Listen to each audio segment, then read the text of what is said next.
stop, il faut faire une pause sur la diminution de la place de la voiture à Paris? Dans le bilan, tout est opposition. On oppose les Parisiens de l'ouest à ceux de l'est, ceux du nord à ceux du sud, ceux du centre, les modes de transport, on les oppose aux uns aux autres, la voiture contre le vélo, la trottinette contre le piéton.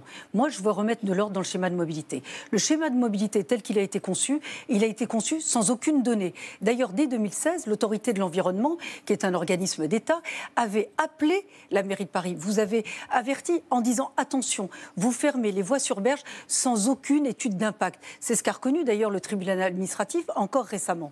Donc aujourd'hui, que faut-il faire? Moi, je pense que le schéma de mobilité, il est à revoir. Nous savons, c'est 105 km² Paris. Le schéma de mobilité tel qu'il a été fait à Paris, la voiture baisse, mais les embouteillages augmentent. Et donc là où effectivement la pollution n'a pas baissé autant que ça pourrait être le cas, comme c'est dans le cas dans certaines métropoles. Là où je rejoins Cédric Villani, c'est que le schéma de mobilité doit être fait, mais bien au-delà du périphérique.